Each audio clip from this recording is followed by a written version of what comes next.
ರಾಜ್ಯ ರಾಜಕಾರಣದಲ್ಲಿ ಕುತೂಹಲಕಾರಿ ಬೆಳವಣಿಗೆಗಳು ನಡೀತಾ ಇವೆ. ದಿಢೀರ್ ಅನ್ನುವಂತಹ ಸ್ಟೇಟ್ಮೆಂಟ್ ಬರ್ತಾ ಇದೆ. ಆದರೆ ಈ ಎಲ್ಲ ಹೇಳಿಕೆಗಳ ಮಧ್ಯೆ ಡಿಕೆ ಶಿವಕುಮಾರ್ ಅವರ ನಡೆ ಇದೆಯಲ್ಲ, ಇದು ಕುತೂಹಲಕ್ಕೆ ಕಾರಣ ಆಗ್ತಾ ಇರೋದು.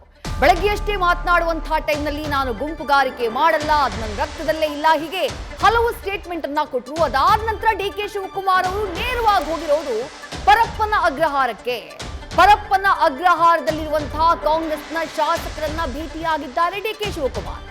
ಚಿತ್ರದುರ್ಗ ಕಾಂಗ್ರೆಸ್ ಶಾಸಕ ವೀರೇಂದ್ರ ಪಪ್ಪಿ ಅವರನ್ನ ಭೇಟಿಯಾಗಿದ್ದಾರೆ. ಶಾಸಕ ವಿನಯ್ ಕುಲಕರ್ಣಿ ಅವರನ್ನ ಭೇಟಿಯಾಗಿದ್ದಾರೆ.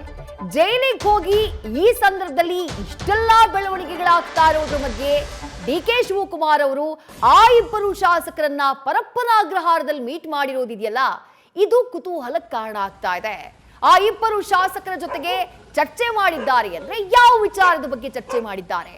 ಕೇವಲ ಸೌಜನ್ಯದ ಭೇಟಿನ? ಇದು ಪಕ್ಷದ ಅಧ್ಯಕ್ಷರು, ಕೆಪಿಸಿಸಿ ಅಧ್ಯಕ್ಷರು ಡಿಕೆ ಶಿವಕುಮಾರ್ ಆ ಹಿನ್ನೆಲೆಯಲ್ಲಿ ಈ ಶಾಸಕರನ್ನ ಹೋಗಿ ಭೇಟಿಯಾದ್ರೂ ಕೂಡ ಅದೇ ಕಾರಣ ಅಂತ ಒಪ್ಕೊಳ್ಳೋಣ. ಆದ್ರೆ ಈಗ ಕಾಂಗ್ರೆಸ್ ಸರ್ಕಾರದಲ್ಲಿ ನಡೀತಾ ಇರುವಂತಹ ಬೆಳವಣಿಗೆ, ನಿನ್ನೆ ಸಂಜೆಯಿಂದ ಆಗ್ತಾ ಇರುವಂತಹ ಡೆವಲಪ್ಮೆಂಟ್ ನಮಗೆ ಗೊತ್ತಿದೆ.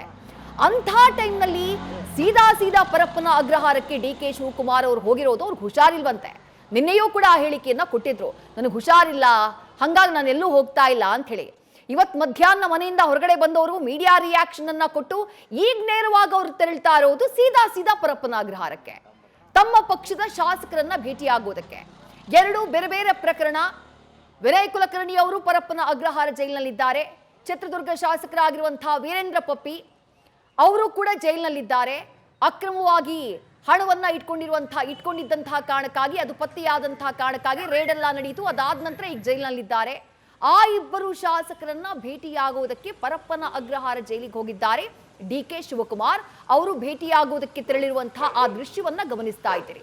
ಡಿಕೆ ಶಿವಕುಮಾರ್ ಅವರು ಇಂಥ ಸಂದರ್ಭದಲ್ಲಿ ಕಾಂಗ್ರೆಸ್ ಪಾಳ್ಯದಲ್ಲಿ ಇಷ್ಟು ಕ್ಷಿಪ್ರ ಕ್ರಾಂತಿಗಳಾಗ್ತಾ ಇರುವಂತಹ ಟೈಮ್ನಲ್ಲೇ, ಬಣ ರಾಜಕೀಯದ ಬಗ್ಗೆ ಚರ್ಚೆಗಳಾಗ್ತಾ ಇರುವಂತಹ ಸಮಯದಲ್ಲೇ, ಯಾರ ಬಣದಲ್ಲಿ ಎಷ್ಟು ಶಾಸಕರಿದ್ದಾರೆ ಅಂತ ಹೇಳಿ ಈ ತಲೆ ಲೆಕ್ಕ ಹಾಕುವಂತಹ ಕೆಲಸ ಆಗ್ತಿದೆಯಲ್ಲ, ಆ ಟೈಮ್ನಲ್ಲೇ ಡಿಕೆ ಶಿವಕುಮಾರ್ ಅವರು ಪರಪ್ಪನ ಅಗ್ರಹಾರಕ್ಕೆ ಭೇಟಿ ಕೊಟ್ಟಿದ್ಯಾಕೆ?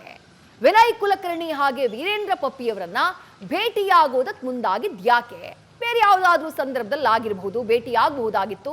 ಆದ್ರೆ ಈ ಬೆಳವಣಿಗೆಗಳ ನಡುವೆಯೇ ಇವರು ಹೋಗಿ ಭೇಟಿಯಾದ್ರಲ್ಲ, ಇದು ಕುತೂಹಲವನ್ನ ಕೆರಳಿಸ್ತಾ ಇದೆ. ಜೈಲಿಗೆ ಹೋಗಿ ಈ ಇಬ್ಬರು ಶಾಸಕರ ಜೊತೆಗೆ ಏನ್ ಚರ್ಚೆ ಮಾಡಿದ್ರು?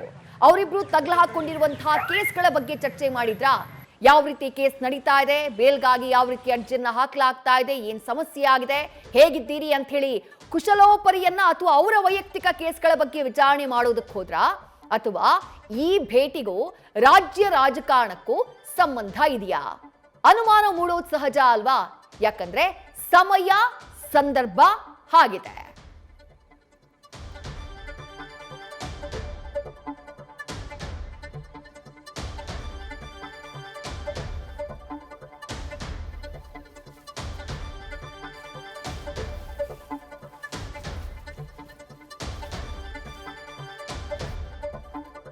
ರಾಜ್ಯ ರಾಜಕಾರಣದಲ್ಲಿ ನಿನ್ನೆ ಸಂಜೆಯಿಂದ ಕ್ಷಣಕ್ಕೊಂದು ಡೆವಲಪ್ಮೆಂಟ್ಸ್ ನಡೀತಾ ಇದೆ. ಇವತ್ತು ಬೆಳಗ್ಗಿನಿಂದಾನು ನ್ಯೂಸ್ ಫಸ್ಟ್ ನಲ್ಲಿ ಗಮನಿಸಿದ್ರಿ, ಯಾವ ನಾಯಕರು ಯಾವ ರೀತಿಯಾದಂತಹ ಪ್ರತಿಕ್ರಿಯೆಯನ್ನ ಕೊಟ್ಟರು, ಏನೇನ್ ಸ್ಟೇಟ್ಮೆಂಟ್ ಬಂತು ಅಂತ ಹೇಳಿ.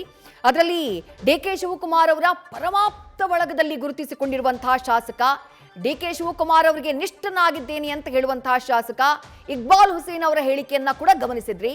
ನಿರ್ಧಾರ ಮಾಡುವಂತಹ ಸಮಯ ಬಂದಿದೆ, ಹೈಕಮಾಂಡ್ ನಿರ್ಧಾರ ಮಾಡೇ ಮಾಡುತ್ತೆ ಅಂತ ಹೇಳಿದ್ರು. ಹಾಗಾಗಿ ನಡೀತಾ ಇರುವಂತಹ ಬೆಳವಣಿಗೆಗಳ ಬಗ್ಗೆ ಅಷ್ಟೊಂದು ಕುತೂಹಲ. ಮತ್ತಷ್ಟು ಡೀಟೇಲ್ಸ್ ನಮ್ಮ ಪ್ರತಿನಿಧಿ ಹರೀಶ್ ನೀಡ್ತಾ ಹೋಗ್ತಾರೆ. ಹರೀಶ್, ನಿನ್ನೆ ಸಂಜೆಯಿಂದ ಮನೆಯಿಂದ ಆಚೆ ಬಂದಿರಲಿಲ್ಲ. ನಿನ್ನೆ ಸಂಜೆಯೇ ಹೇಳಿದ್ರು ನನ್ಗೆ ಆರೋಗ್ಯ ಅಷ್ಟು ಚೆನ್ನಾಗಿಲ್ಲ ಅಂತಂದಿದ್ರು. ಇವತ್ತು ಮಧ್ಯಾಹ್ನ ಮೀಡಿಯಾ ರಿಯಾಕ್ಷನ್ ಕೊಟ್ಟವರು ಸೀದಾ ಬಂದಿರೋದು ಪರಪ್ಪನ ಅಗ್ರಹಾರಕ್ಕೆ. ಹೌದು, ಕಾಂಗ್ರೆಸ್ನ ಇಬ್ಬರು ಶಾಸಕರು ಪರಪ್ಪನ ಅಗ್ರಹಾರ ಜೈಲಿನಲ್ಲಿದ್ದಾರೆ. ಬಟ್ ಇದೇ ಸಮಯದಲ್ಲಿ ಎಷ್ಟು ಬೆಳವಣಿಗೆಗಳಾಗ್ತಾ ಇರೋ ಮಧ್ಯೆ ಈ ಇಬ್ಬರು ಶಾಸಕರನ್ನ ಭೇಟಿಯಾಗಿದ್ ಯಾವ ಕಾರಣಕ್ಕೆ? ಕೆಪಿಸಿಸಿ ಅಧ್ಯಕ್ಷರಾಗಿ ಅವರ ಕುಶಲೋಪರಿಯನ್ನ ವಿಚಾರಿಸೋದಕ್ಕೆ, ಕೇಸ್ ಬಗ್ಗೆ ವಿಚಾರಿಸೋದಕ್ಕೆ ಹೋದ್ರು, ಅಥವಾ ಇದ್ರ ಹಿಂದೇನೂ ಏನಾದ್ರೂ ರಾಜಕೀಯ ಲೆಕ್ಕಾಚಾರಗಳಿದೆಯಾ ಹರೀಶ್? ಇದಕ್ಕೆ ಬಹಳ ಮುಖ್ಯವಾಗಿರುವಂತದ್ದು ಶಾಸಕರ ಬೆಂಬಲದ ವಿಚಾರವಾಗಿ ಕಾಂಗ್ರೆಸ್ನಲ್ಲಿ ಭಾರಿ ಚರ್ಚೆಗಳು ನಡೀತಾ ಇದೆ. ಅದರಲ್ಲೂ ಸಿಎಂ ಸಿದ್ದರಾಮಯ್ಯರು ಹೈಕಮಾಂಡ್ನಷ್ಟೇ ಶಾಸಕರ ಬೆಂಬಲ ಕೂಡ ಬಹಳ ಮುಖ್ಯವಾಗಿದೆ ಅನ್ನುವಂತ ಮಾತನ್ನು ಹೇಳಿದ್ರು. ಆದ್ರೆ ಡಿ ಕೆ ಶಿವಕುಮಾರ್ ಅವರು ಹೈಕಮಾಂಡ್ ನಿರ್ಧಾರ ಬಹಳ ಮುಖ್ಯ ಅನ್ನುವಂತ ಮಾತನ್ನು ಹೇಳಿದ್ದಾರೆ. ನಾನು ಮತ್ತೆ ಹೈಕಮಾಂಡ್ ಸಂಬಂಧಿಸಿದ್ದು ಅನ್ನುವಂತ ಮಾತು ಹೇಳಿದ್ರು. ಈ ಎಲ್ಲಾ ಬೆಳವಣಿಗೆಗಳ ಮಧ್ಯೆ ಈಗ ಡಿ ಕೆ ಶಿವಕುಮಾರ್ ಅವರು ನೇರವಾಗಿ ವೀರೇಂದ್ರ ಪಪ್ಪಿ ಮತ್ತೆ ವಿನಯ್ ಕುಲಕರ್ಣಿಯವರ ಪರಪ್ಪನ ಅಗ್ರಹಾರದಲ್ಲಿ ಭೇಟಿ ಆಗಿರುವಂತದ್ದು ಸಾಕಷ್ಟು ಕುತೂಹಲ ಕೆಡೆ ಮಾಡಿಕೊಟ್ಟಿದೆ. ಒಂದು ಬಲ್ಲ ಮೂಲಗಳ ಪ್ರಕಾರ ಶಾಸಕನ ವಿಶ್ವಾಸಕ್ಕೆ ಪಡೆಯುವಂತ ಲೆಕ್ಕಾಚಾರದ ಭಾಗವಾಗಿ ಡಿ ಕೆ ಶಿವಕುಮಾರ್ ಅವರು ಭೇಟಿ ಮಾಡಿದ್ದಾರೆ ಅನ್ನುವಂತ ಮಾತುಗಳು ಕೇಳಿ ಬರ್ತಿದ್ದಾವೆ.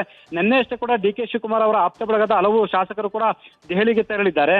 ಇದೆಲ್ಲದರ ನಡುವೆ ಡಿ ಕೆ ಶಿವಕುಮಾರ್ ಅವರು ದಿಢೀರನೆ ಈಗ ಪರಪ್ಪನ ಅಗ್ರಹಾರಕ್ಕೆ ಕೂಡ ಭೇಟಿ ಕೊಟ್ಟು ಮಾತುಕತೆ ನಡೆಸಿರುವಂತದ್ದು ಕೂಡ ಸಾಕಷ್ಟು ಕುತೂಹಲ ಕೆಡೆ ಮಾಡಿಕೊಟ್ಟಿರುವಂತದ್ದು. ಅಂದ್ರೆ ಶಾಸಕರ ಬೆಂಬಲವನ್ನ ಪಡೆಯುವಂತ ಲೆಕ್ಕಾಚಾರದ ಭಾಗವಾಗಿ ಈಗಾಗಲೇ ಡಿ ಕೆ ಶಿವಕುಮಾರ್ ಅವರು ಸಾಕಷ್ಟು ಪ್ರಯತ್ನಗಳನ್ನ ನಡೆಸ್ತಾ ಇದ್ದಾರೆ.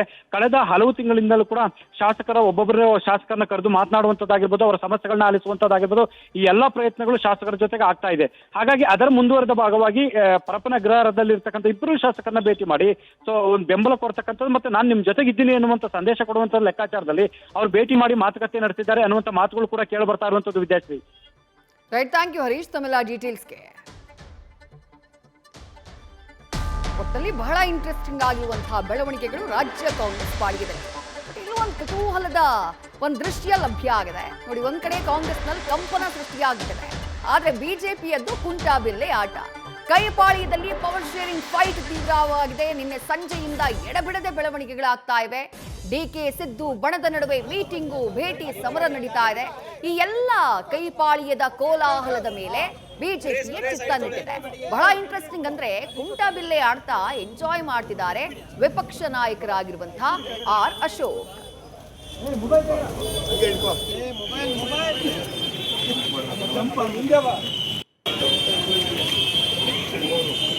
ಕಾಂಗ್ರೆಸ್ ಪಾಳ್ಯದಲ್ಲಾಗ್ತಾ ಇರುವಂತಹ ಬೆಳವಣಿಗೆಗಳ ಮೇಲೆ ಹದ್ದಿನ ಕಣ್ಣಿಟ್ಟಿರೋರು ವಿಪಕ್ಷ ನಾಯಕ ಆರ್ ಅಶೋಕ್. ಇವತ್ತು ಬೆಳಗ್ಗೆಯೂ ಕೂಡ ಈ ಬೆಳವಣಿಗೆಗಳ ಬಗ್ಗೆ ರಿಯಾಕ್ಟ್ ಮಾಡಿದ್ರು. ಸಿದ್ದರಾಮಯ್ಯ ಒಂದು ಸ್ಟೇಟ್ಮೆಂಟ್ ಕೊಡ್ತಾರೆ, ಡಿ ಕೆ ಶಿವಕುಮಾರ್ ಒಂದು ಸ್ಟೇಟ್ಮೆಂಟ್ ಕೊಡ್ತಾರೆ. ಪಾಪ ಪಕ್ಷದ ಕಾರ್ಯಕರ್ತರಿಗೆ ಏನಾಗ್ತಿದೆ ಅನ್ನೋದೇ ಗೊತ್ತಿಲ್ಲ. ಅವರೊಂದು ಹೇಳ್ತಾರೆ, ಇವರೊಂದು ಹೇಳ್ತಾರೆ.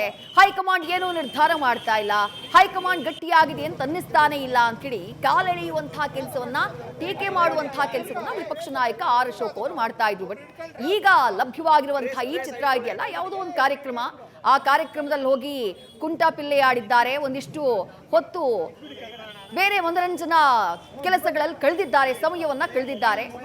ಒಟ್ಟಾರೆಯಾಗಿ ಕಾಂಗ್ರೆಸ್ ಹಾಗೆ ಬಿಜೆಪಿಯಲ್ಲಾಗ್ತಾ ಇರುವಂತಹ ಈ ಬೆಳವಣಿಗೆಗಳನ್ನ ಗಮನಿಸಿದ್ರೆ ರಾಜ್ಯ ಬಿಜೆಪಿಯಲ್ಲಾಗ್ತಾ ಇರೋ, ರಾಜ್ಯ ಕಾಂಗ್ರೆಸ್ ಪಡೆಯಲ್ಲಾಗ್ತಾ ಇರೋ ಬಿಸಿ ಬಿಸಿ ಚರ್ಚೆ, ಬಿಸಿ ಬಿಸಿ ಬೆಳವಣಿಗೆ, ಪವರ್ ಶೇರಿಂಗ್ ಬಗ್ಗೆ ಎದ್ದಿರುವಂತಹ ತೀವ್ರ ಪೈಪೋಟಿ, ಇದೆಲ್ಲದರ ಮಧ್ಯೆ ಇಡೀ ಆಟವನ್ನ, ಕಾಂಗ್ರೆಸ್ ಪಾಳ್ಯದ ಕೋಲಾಹಲವನ್ನ ಬಿಜೆಪಿ ಪಾಳ್ಯ ಎಂಜಾಯ್ ಮಾಡ್ತಾ ಇರೋ ರೀತಿ ಕಾಣಿಸ್ತಾ ಇದೆ. ಎಲ್ಲವನ್ನ ಕುತೂಹಲದಿಂದ ಗಮನಿಸ್ತಾ ಇದೆ ಬಿಜೆಪಿ. ಎಲ್ಲಿ ಟಾಂಟ್ ಅನ್ನ ಕೊಡಬೇಕೋ, ಎಲ್ಲಿ ಏಟನ್ನ ಕೊಡಬೇಕೋ, ಎಲ್ಲಿ ಪ್ರಶ್ನೆ ಮಾಡಬೇಕೋ, ಎಲ್ಲಿ ಕಾಲೆಳಿಬೇಕೋ ಆ ಕೆಲಸವನ್ನ ಮಾಡ್ತಾ ಇದೆ. ಬಟ್ ದೃಶ್ಯಗಳು ಯಾವ ರೀತಿ ಸಾರ್ತಾ ಇದ್ದಾವೆ ಅಂತಂದ್ರೆ, ಕೈಪಾಳ್ಯದ ಕೋಲಾಹಲವನ್ನ ಬಿಜೆಪಿ ಯಾವ ರೀತಿ ಎಂಜಾಯ್ ಮಾಡ್ತಿದೆ ಅನ್ನೋದು ಗೊತ್ತಾಗ್ತಾ ಇದೆ.